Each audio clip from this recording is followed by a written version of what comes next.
चलिए आइए बच्चों स्टार्ट करें। ऑनलाइन वाले बच्चों कंफर्म करें, volume clear, screen visible. Yes, आइए स्टार्ट करते हैं। तो लास्ट क्लास में बच्चों हम डेथ का चैप्टर ऑलमोस्ट फिनिश कर चुके थे, सब कुछ हो चुका है, ठीक है ना। ये सारे क्वेश्चंस मैं दिए भी थे। आइए डिजीज पार्टनर का एग्जीक्यूटर अकाउंट समझते हैं। आप सबने रिटायरमेंट के चैप्टर में लोन अकाउंट किया था। लोन अकाउंट के अंदर हमने क्या चीज़ समझी थी, इसको रिपीट करते हैं। हमने कुछ इस तरीके से समझा था कि भैया जो कैपिटल अकाउंट बनता है, जो पार्टनर रिटायर होने जा रहा है, ठीक है ना, उसका बैलेंस हम या तो पे कर देते थे या फिर उसके लोन अकाउंट में ट्रांसफ़र कर देते। उसका कैपिटल नहीं रहता था, एक लाइबिलिटी बन जाता था फर्म के लिए। यानी कि एक लोन अकाउंट बनता था, यहाँ पे पैसा आ जाता था। याद आ रहा है कुछ? ऐसा भी हो सकता है कि मान लो 1 लाख रुपए है, आपने पहले उसको 50,000 रुपये तो पे कर ही दिए, यहाँ पे एंट्री दिखा रहे हो, और बाकी जो 50,000 रुपये बचे उसको इंस्टॉलमेंट में पे कर रहे हो। बात वही है कि जितना भी अमाउंट पेएबल बनता था, कुछ अमाउंट या पूरा अमाउंट पे ऑफ कर दिया और बाकी का लोन इंस्टॉलमेंट्स में पे ऑफ करते थे। कितनी एंट्री सिखाई थी मैंने? 3। पहला इंटरेस्ट, दूसरा पेमेंट, तीसरा बैलेंस। तो इसी तरीके से स्टेप चलते थे। पहला इंटरेस्ट पे किया, बलराज थे, बलराज को मैंने इंटरेस्ट देना था। फिर बलराज प्रिंसिपल अमाउंट भी लेके जाते थे और इंटरेस्ट भी लेके जाते थे। और तीसरा क्या होता था बच्चों? बैलेंस निकालते थे, जो अगली बारी कैरी फॉरवर्ड होता था। आइए डेथ के अंदर भी बच्चों वही चीज़ चल रही होगी, समझते हैं। मेरी बुक के हिसाब से इलस्ट्रेशन 17 है, आप सबकी बुक के हिसाब से कौन सा, एक बार चेक करके। 15 सेम टू सेम डाटा है। तो लिखते हैं बच्चों, इसको समझना शुरू करते हैं। इलस्ट्रेशन नंबर 17, मेरी बुक का 17 है, आराम से। A, B and C were partners in a firm sharing profits and losses in the ratio of 3:2:1. C बेचारे की डेथ हो गई है। कब? 30 जून 2016 को। After all necessary adjustments his capital showed a credit balance. बच्चों क्रेडिट बैलेंस का मतलब क्या हुआ? फेवरेबल। किसके लिए? पार्टनर के लिए, कि भैया फर्म, मैं फर्म, आप पार्टनर, मैंने आपको पेमेंट करना है 70,600 रुपये का। ऑब्वियस सी बात है, इसके एग्जीक्यूटर के अंदर ट्रांसफर हो जाएगा, क्योंकि ये भाई साहब तो चले गए हैं अब परमानेंट। वॉज पेड 10,600, मतलब 1 जुलाई, अगले दिन ही 10,600 रुपये तुरंत पेमेंट करने की बात चल रही। ये 10,600 रुपये पकड़ो, बाकी बैलेंस कितना बचा? 60,000 रुपये। And the balance in 3 equal yearly instalments starting from 30 June 2017 with interest of 10%। On unpaid amount, the firm closes its books on 31 मार्च। हमने पेमेंट कब करना है? 30 जून को, बट बुक्स कब बंद हो रही है? बीच में। तो थोड़ा सा क्वेश्चन कॉम्प्लेक्स हो जाता है, मैं समझाने की कोशिश करता हूं, इधर देखिएगा।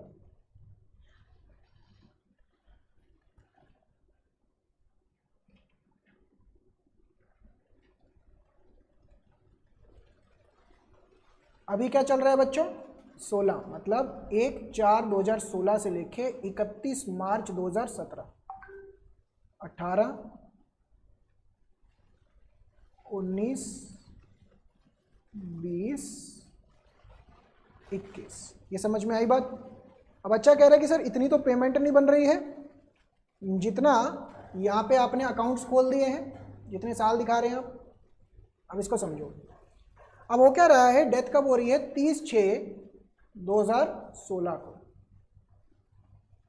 और हमारा पेमेंट ड्यू कितना बचेगा बच्चों? 60,000 रुपये। यानी कि अगर मैं ऐसा कुछ दिखाऊं ना, एग्जीक्यूटर अकाउंट बनाऊं, आपने बनाना नहीं है, प्लीज सुनते जाइएगा। एक क्वेश्चन मैं करूंगा, 4 क्वेश्चन आप करेंगे, बस ऐसे ही काम चलेगा। तो एग्जीक्यूटर अकाउंट अगर मैं बनाऊं तो होगा क्या? जिस दिन डेथ हुई है 30 जून, जून मतलब 6, 2016, बाय सीज कैपिटल 70,600 रुपीज़, और 1/7 2016 को टू बैंक कितना पेमेंट कर दिया इसको 10,600। अब इसको कितना पैसा देने वाला बाकी है 60,000। ये समझ में आया। अब बलराज बाबू, जी बलराज तो नहीं कहेंगे, मतलब इसके अंदर कोई एक और बंदा है जो एग्जीक्यूटर हैं, उनसे बात चल रही है, ठीक है ना। तो अब उनकी डेथ हो गई है तो एग्जीक्यूटर से बात चल रही है, भैया 60,000 रुपये कैसे चाहिए आपको। उन्होंने बोला 3 इंस्टॉलमेंट में। तो पहली इंस्टॉलमेंट कब बनेगी बच्चों 3/6/2017 को, दूसरी इंस्टॉलमेंट कब बनेगी 3/6/2018 को, और आखिरी इंस्टॉलमेंट 3/6/2019। पहले इतना समझ में आ रहा है। तो जो प्रिंसिपल अमाउंट होगा उसका पेमेंट कैसे होगा 20,000 20,000 20,000। ये आखिरी साल वैसे बनाने की ज़रूरत नहीं थी, मुझे काउंटिंग लगा कि एक्स्ट्रा बना दिया। और यहाँ पे इंटरेस्ट जुड़ेगा, ठीक है ना। और यहाँ पे आ जाएगा आउटस्टैंडिंग अमाउंट। पहले तो ये बात बताइए, यहाँ पे मेरा आउटस्टैंडिंग अमाउंट कितना है बच्चों 60,000 का। ये समझ में आया। अब बलराज बाबू पहले कैसे करते थे बच्चों, बलराज बाबू इंटरेस्ट लेके जाते थे। कितना परसेंट इंटरेस्ट है 10% का। तो 60,000 पे 10% 6,000। रुक जाओ, 6,000 का इंटरेस्ट। तो इनका पहला इंस्टॉलमेंट कितने अमाउंट का बन जाता था 26,000 रुपये का। तो मैं बलराज को बोलता था ये लो पकड़ो अपने 26,000 रुपये और भाग जाओ यहाँ से। याद आ रहा है कुछ बच्चों। अब इनका प्रिंसिपल अमाउंट कितना आउटस्टैंडिंग रह जाता था, बोलो बलराज बाबू कितना रह गया। अरे 40,000 ना, 40,000। फिर बलराज बाबू क्या करते थे, इस पे भी इंटरेस्ट लेते थे। मर्जिया याद आ रहा है। तो 24,000 की किस्त बनती थी, फिर इनके 20,000 रुपये रह गए। फिर आखिरी साल ये फिर से आए, फिर मैंने इनके 2,000 रुपये पकड़ाए और भगा दिया। मैंने बोला मत आना दोबारा से। कुछ याद आ रही है ये लैंग्वेज, कोई डाउट्स बच्चों। रिटायरमेंट के चैप्टर में ना ये होता था कि पार्टनर्स आपस में एग्री कर लेते थे कि भैया नया फाइनेंशियल ईयर शुरू होगा तब रिटायर हो जाना। अगर ध्यान से सुनिएगा स्टेटमेंट, अगर पार्टनर रिटायरमेंट के अंदर क्या होता था, मैं दोबारा से समझाता हूँ। रिटायरमेंट में क्या है कि पार्टनर रिटायर होना चाह रहा है तो हम क्या बोलते थे कि भाई साहब ऐसा करो जब साल खत्म हो जाएगा ना इस दिन रिटायर हो जाना, हमारे लिए भी आसान रहेगा आपके लिए भी। क्या ऐसा पॉसिबल था कि पार्टनर बीच में रिटायर हो जाए? यस। अगर पार्टनर बीच में रिटायर हो जाए it is equivalent to death. It is equivalent to death का कॉन्सेप्ट ना, कि भैया बीच में रिटायर हो रहा है, पीएनएल सस्पेंस बनाओ, सब कुछ बनाओ, ये सब समझ पा रहे हैं। सिमिलर हो जाएगा ना कॉन्सेप्ट। डेथ के चैप्टर और रिटायरमेंट के चैप्टर में थोड़ा सा यही फर्क होता है कि डेथ कभी भी हो सकती है, बीच में कभी भी। फाइनेंशियल ईयर बंद होने का थोड़ी ना वेट हो रहा होगा। यूजुअली रिटायरमेंट के टाइम पे फाइनेंशियल ईयर बंद होता है फिर रिटायरमेंट करते हैं।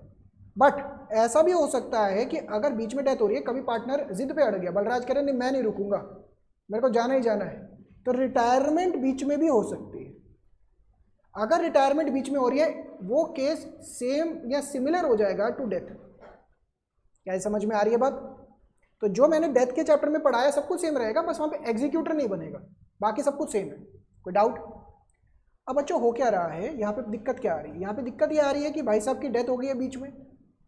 पहले रिटायरमेंट में तो क्या हो रहा था, यहाँ पे हो रहा था तो फाइनेंशियल ईयर टू ईयर बनता चला जा रहा था, कोई दिक्कत नहीं थी। अब दिक्कत क्या हो गई है, हमें किताबें बंद करनी है। कब बंद करनी है बच्चों? यहाँ बंद करनी है, फिर यहाँ बंद करनी है, फिर यहाँ बंद करनी है, और ये लास्ट में तो ऑब्वियस बात है पे ऑफ हो ही जाएगा। अब मुझे बात बताइए, यहाँ पे जब किताबें बंद करनी है तो मैं कुछ एंट्री लिखने जा रहा हूँ। मुझे याद दिलाओ बच्चों जरा, एंट्री कौन कौन सी होती थी? Bye interest. फिर मैं क्या करता था, बलराज को क्या कर रहा था मैं, फिर पेमेंट करता था बैलेंस का। भैया ये तो 10,600 तो पुराना है ना, मैं 60,000 रुपये की बात कर रहा हूँ। फिर मैं बलराज को क्या करता था, पेमेंट करता था। क्या लिखता था? To bank. और फिर मैं क्या निकालता था? बैलेंस निकालता था। कुछ याद आ रहा है? कुछ याद आ रहा है? अब बच्चों फर्क समझिए। नो डाउट कि मुझे बलराज को, कहाँ गया भाई इसका कैलकुलेशन, 26,000 रुपये देने हैं। मैं यहाँ पे टू बैंक 26,000 ही लिखूंगा। यहाँ पे इंटरेस्ट कितना आना चाहिए? 6,000 रुपये। इसी तरीके से होना चाहिए। बट और बैंक की पेमेंट कब करूंगा मैं? 30/6/2017 को। और यहां पे इंटरेस्ट कौन सा हो गया? 30/6/2017 का।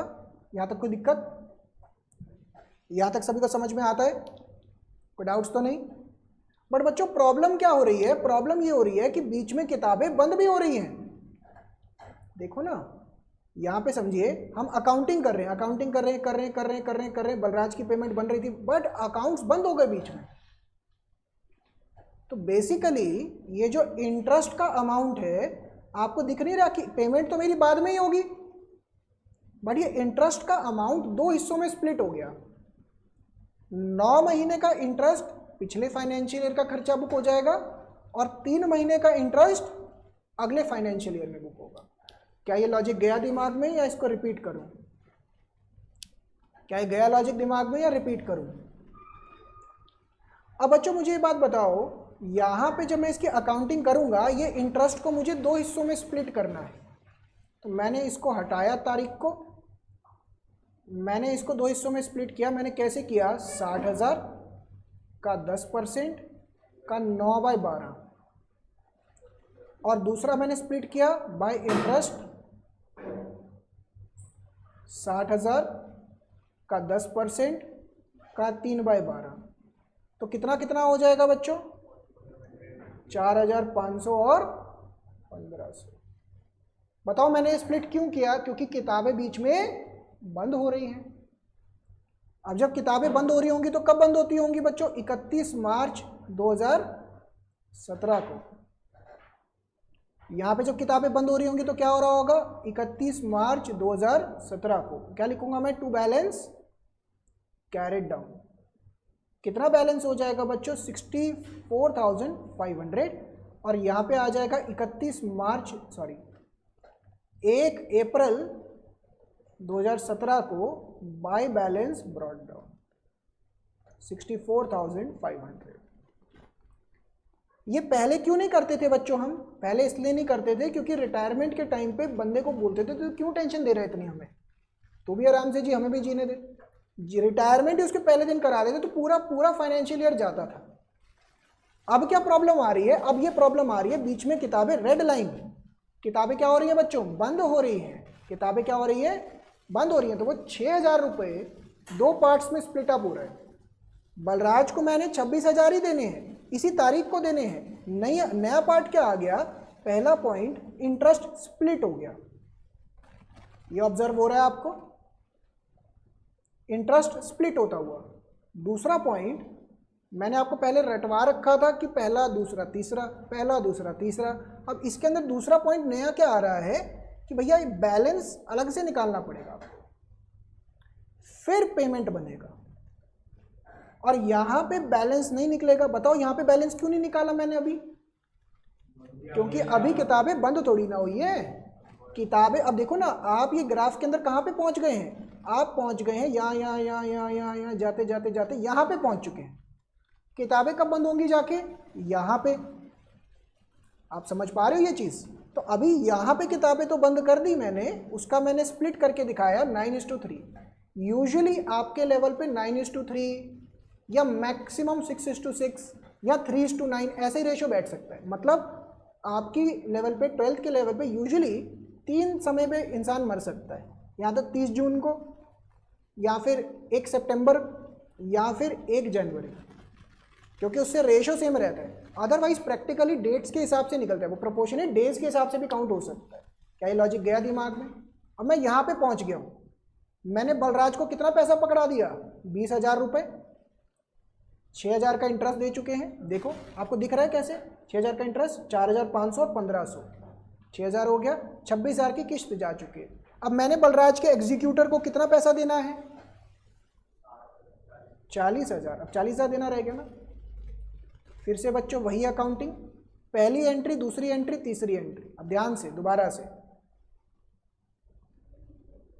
अब पहली एंट्री बच्चों यहाँ पे क्या बनेगी? दोबारा से 31 मार्च 2018 बाय इंटरेस्ट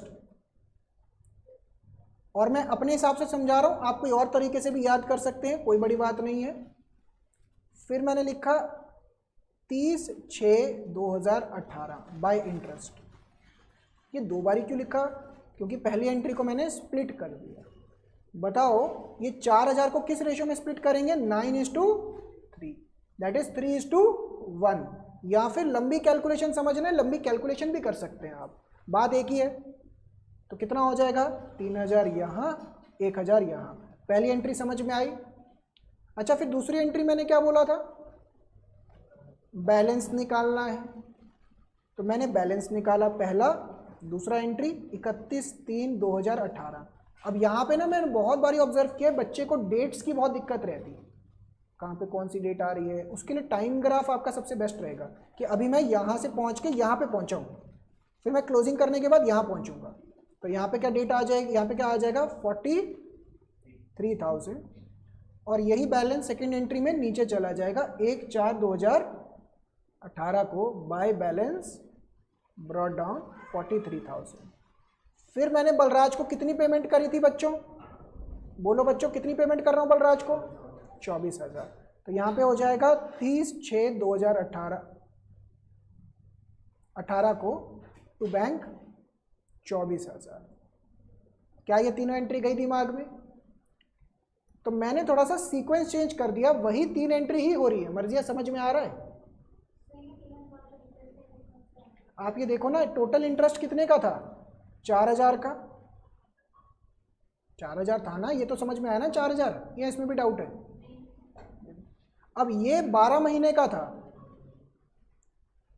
ये 12 महीने 9 मंथ्स पिछले साल के, 3 महीने इस साल के बुक हो रहे हैं। देखो ना, 30/6 से लेके आप अगर आगे काउंट करके तो 9 महीने इधर हो गए और 3 महीने इधर हो गए। यह समझ में? तो बेसिकली इस 4000 को मैंने 3:1 में स्प्लिट कर दिया। या आप अगर कैलकुलेशन समझना चाह रहे हो तो कैलकुलेशन कैसे हो जाएगी? 40,000 इंटू 10% इंटू 9/12, 40,000 इंटू 10% इंटू 3/12। क्या है, समझ में आई बात? कोई डाउट्स? क्लियर है बच्चों यहाँ तक? नेक्स्ट दोबारा से। अब बच्चों हम यहाँ तक पहुँच गए। अब क्या करना है बच्चों? यहाँ से पहुँचते पहुँचते पहुँचते पहुँचते अब हमें यहाँ पहुँचना है। इनका हिसाब खत्म करना है, हमें भगाना है इनको बस। हाँ जी, बिल्कुल करना पड़ेगा। तो बच्चों मैं इसको ब्लू से करके दिखाता हूँ। पहली एंट्री क्या थी? इंटरेस्ट की। मैंने 31 मार्च 2019, 30/6/2019 बाय इंटरेस्ट कितने अमाउंट में स्प्लिट हो जाएगा बच्चों? इंटरेस्ट है कितना? इंटरेस्ट है 2000। किस रेशो में? 3:1। तो 1500 ऊपर चला गया और 500 नीचे चला गया। ये समझ में आया बात? दूसरा एंट्री क्या सिखाया मैंने इसमें? बैलेंस निकालना। तो 31 March 2019 to balance carried down 21,500। 1/4/2019 by balance brought down 21,500। फिर बलराज को लास्ट में मैं क्या कर रहा था? पेमेंट करके बोल रहा हूँ, अब मत आना दोबारा से, अब खत्म है हिसाब अपना। 22,000। तो बच्चों पेमेंट वही हो रही है, बट दिक्कत क्या हो रही है? डेथ के चक्कर में यूजुअली ऐसा ही होगा कि कभी भी हो सकता है, तो उसकी वजह से आपको executor account it is similar to loan account, बस ये थोड़ा सा फर्क आ जाएगा एंट्रीज रीअरेंज करने में। यहाँ पे बच्चे को ये दिक्कत आती है कि भैया इसके अंदर कैसे कैसे डेट्स डालने में दिक्कत आती है। तो पहले रेडी रहिएगा, पहले इसको कॉपी करिए, फिर मैं इसका ग्राफ भी कॉपी करवाता हूँ। करिए इसको कॉपी।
बहुत ही फास्ट हो रहे हैं आप।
जीएसटी के क्वेश्चन रिपीट करिए लास्ट क्लास वाले, ग्रुप पे भी एक बार डाल दीजिएगा, जो नहीं आ रहे हैं ऑनलाइन कर रहे हैं, तो रिपीट लास्ट क्लास क्वेश्चन 6 बजे स्टार्ट करूँगा मैं।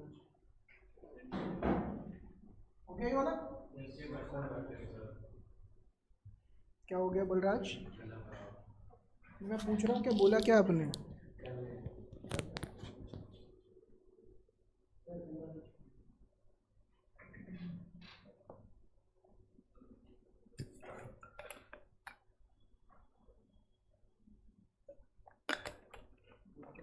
मैं डाल दूं?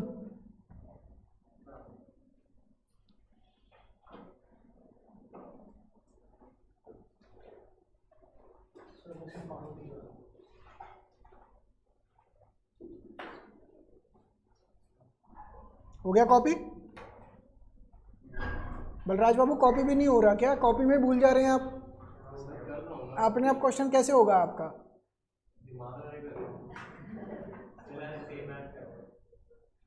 होता ही नहीं, क्वेश्चन ही नहीं हो रहा।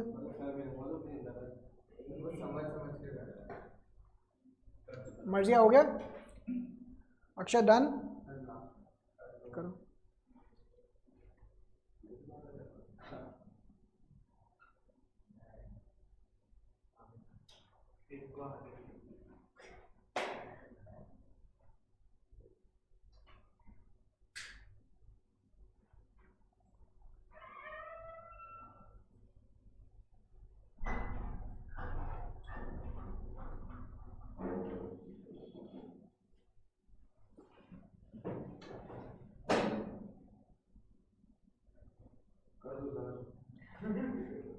एक ग्राफ बनाइए। ऑनलाइन वाले बच्चों समझ में आ रहा है? शाहिद बाबू बता दो।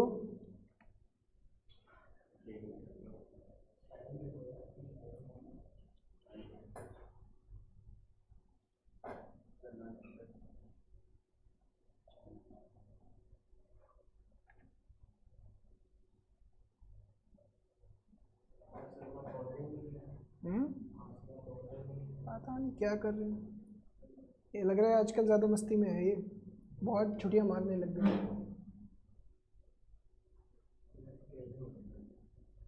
12 तो हो जाएगी, अब आगे का नहीं पता।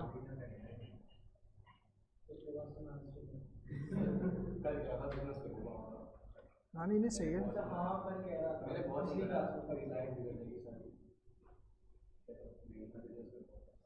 पहली क्लास में जब आप आए थे आपने भी तो यही बोला था मैं बिजनेस करूंगा। हाँ अच्छा, ये दोनों चीज़ों में तो लॉजिक नहीं है ज्वाइन।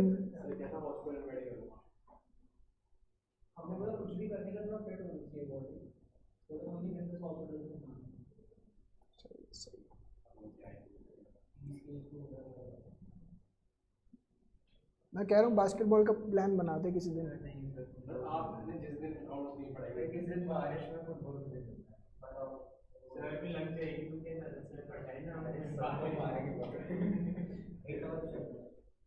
ये बैडमिंटन का बना लेते हैं। ये अरे ये देखो तब से क्वेश्चन तो हो नहीं रहा है आपसे, तब से मैं पूछे जा रहा हूँ शायद क्वेश्चन हो गया, क्वेश्चन हो गया। आपको ब्लॉक कर देंगे, आपको बुलाएंगे नहीं।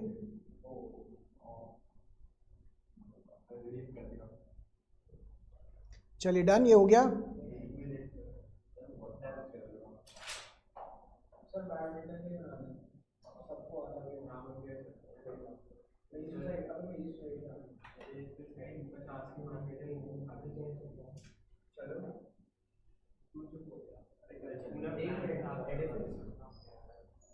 चलो हो गया बच्चों कॉपी, आइए आगे बढ़ते हैं। अक्षय डन, जल्दी। मर्जिया हो गया आपका कॉपी।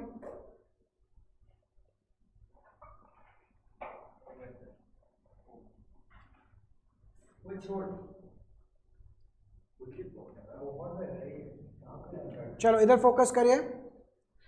क्वेश्चन नंबर 18 यानी कि अगला क्वेश्चन आप सबकी बुक्स का, इधर फोकस करिएगा। A, B and C were partners sharing profits in the ratio of 5:3:2. A died on 30th June. Entry for treatment of goodwill after his death was passed as follows. कोई फर्क नहीं पड़ता। Goodwill की entry gaining to sacrificing to exit, मतलब जिसकी death हो गई है disease partner. As profit till date of death was estimated at 1,20,000।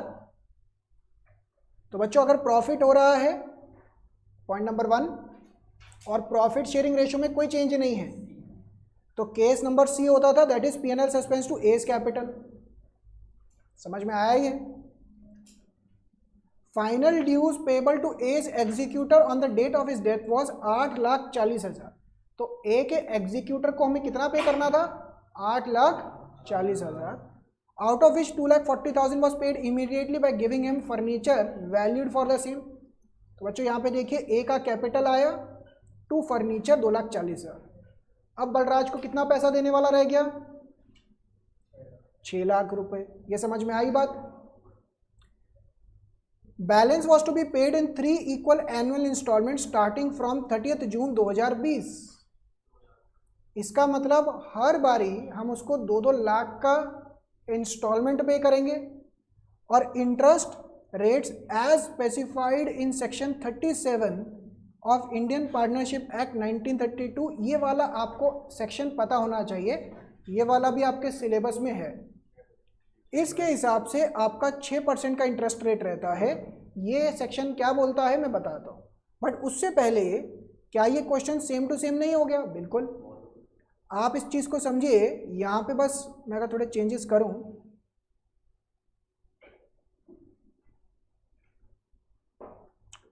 छः लाख, 2 लाख, 2 लाख, 2 लाख, 4 लाख, 2 लाख। टाइम पीरियड भी सेम है, सेम दिन डेथ हुई है इसकी भी। अब मुझे बात बताओ, इसका बस क्या करना है, कैलकुलेशंस के अंदर इसका 6% करके दिखाना है। पहले 6 लाख रुपए देने वाला था बलराज को, इसका 6% 36,000, तो पहली किस्त कितने की बन जाएगी मर्जिया, 2,36,000 की। ये समझ में आ रहा है। फिर मैंने इनको पेमेंट करने के बाद 4 लाख रुपए रहते हैं, 4 लाख पे 6% 24,000, दैट इज 2,24,000। फिर 2 लाख पे 12% 12,000, सॉरी 6% 12,000 रुपए, तो 2,12,000। अगेन ये 36,000 को 9:3 के रेशो में स्प्लिट करके दिखाना है। तो बच्चों इसकी देखिएगा अकाउंटिंग सेम तरीके से जैसा मैंने बोला था वैसी कर रखी होगी। पहले तो जर्नल एंट्री मांगी थी, उसके बाद ये देखिए, पहला एंट्री मैंने कैसे बताया था, इंटरेस्ट को स्प्लिट कर दो, तो 36,000 को 9:1 के रेशो में स्प्लिट कर दिया। पहली एंट्री समझ में आई, कोई डाउट्स? दूसरा मैंने क्या बोला था, बैलेंसिंग फिगर निकालना है क्योंकि बीच में क्लोजिंग हो रही है। तीसरा इनको पेमेंट करो, फिर रिपीट, पहला इंटरेस्ट, दूसरा बैलेंस, तीसरा पेमेंट, फिर से पहला इंटरेस्ट, दूसरा बैलेंस, तीसरा पेमेंट। क्या ये समझ में आया?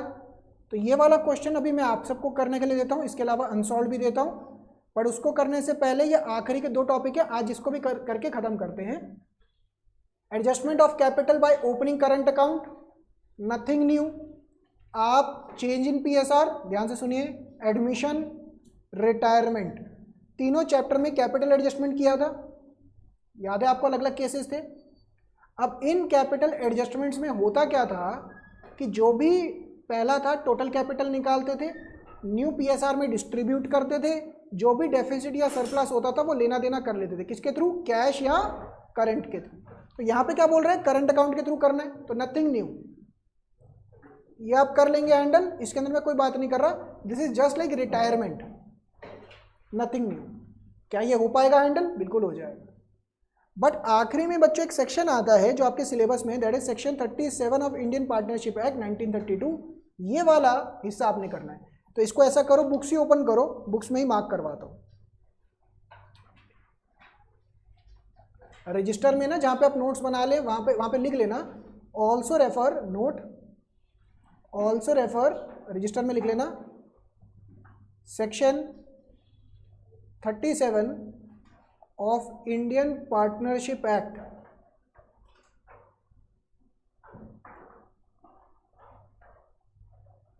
1932 marked in book.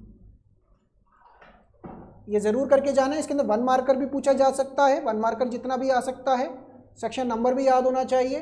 Partnership Act 1932, ये तो पहले से ही बोलते आ रहे हम। आइए समझते, as per section 37 of Indian Partnership Act, ये लैंग्वेज अभी समझ नहीं आएगी, पहले इसका सीधा क्वेश्चन पढ़वाते हैं। लाल बाल पाल, देखिए है क्वेश्चन ये, yes, were partner sharing profits and losses in the ratio of 4:3:2।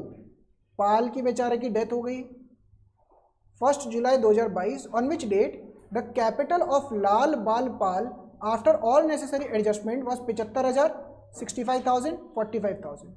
मुझे बताओ पाल का कितना कैपिटल है इसमें, 45,000। तो इसके एग्जीक्यूटर क्या बोलेंगे कि 1 जुलाई को डेथ हुई कि भैया हमें हमारा पैसा दे दो, हमें हमारा पैसा दे दो। Lal and Bal continue to carry on the business for 6 months without settling the account of Pal. बेचारे इसके एग्जीक्यूटर, कभी कभार ऐसा भी होता है प्रैक्टिकली, बिजनेस ना जानबूझ के नहीं कह रहे, बट कभी कभार बिजनेस जैसे किसी पार्टनर की डेथ हो गई तो उसके बाद वापस फॉर्म में लाने में टाइम लग जाता है, क्योंकि काफ़ी सारी चीज़ें चेंज करनी पड़ती है।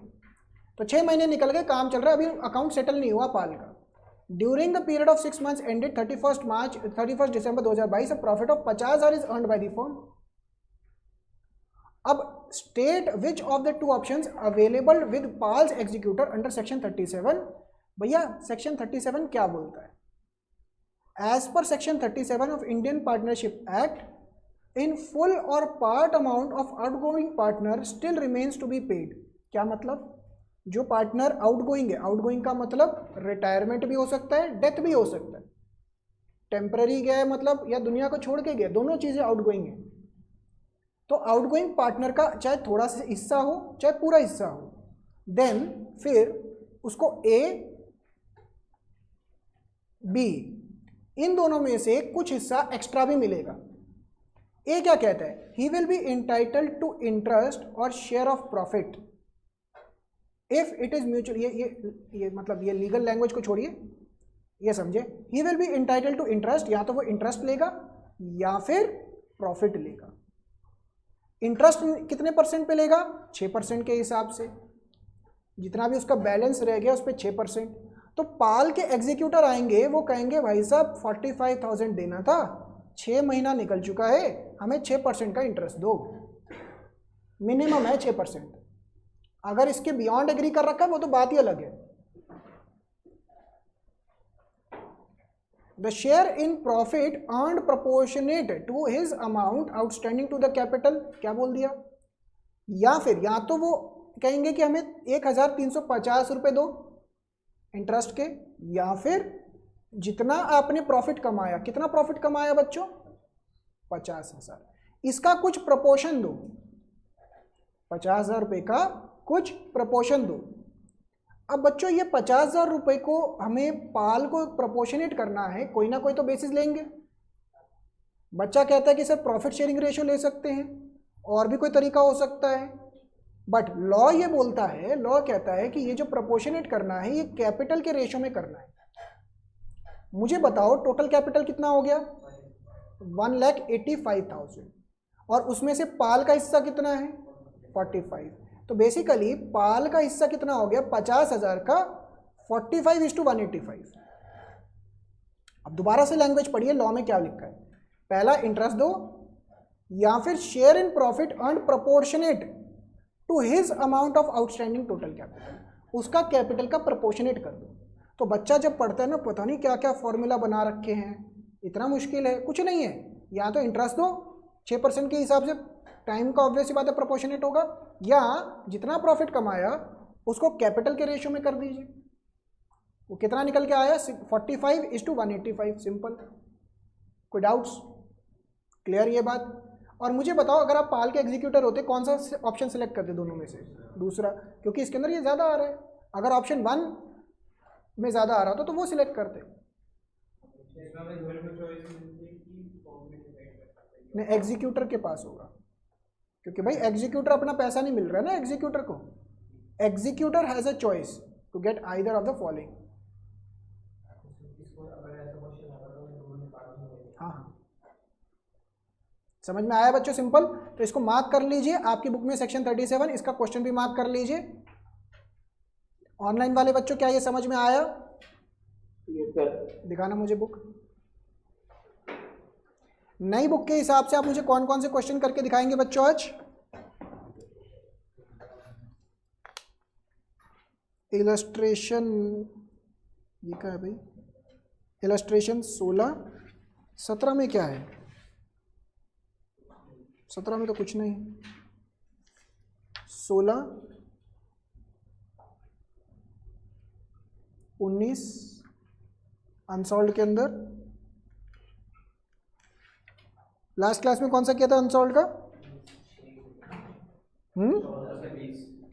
बस तो छोटे छोटे थे वो तो, अरे छोटे छोटे क्वेश्चन थे वो तो, रहने दो, कोई बात।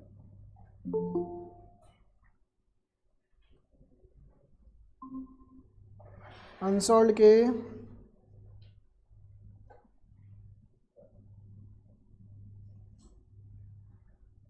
यहाँ पे दिखे नहीं थे।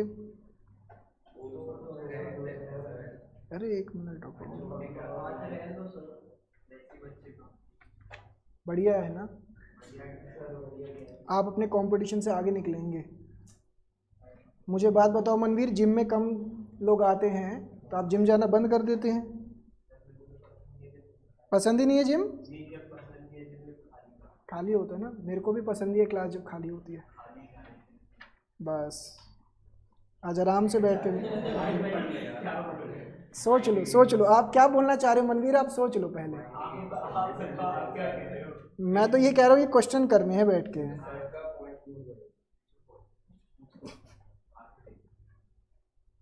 बस ये 3 क्वेश्चंस अनसॉल्व के,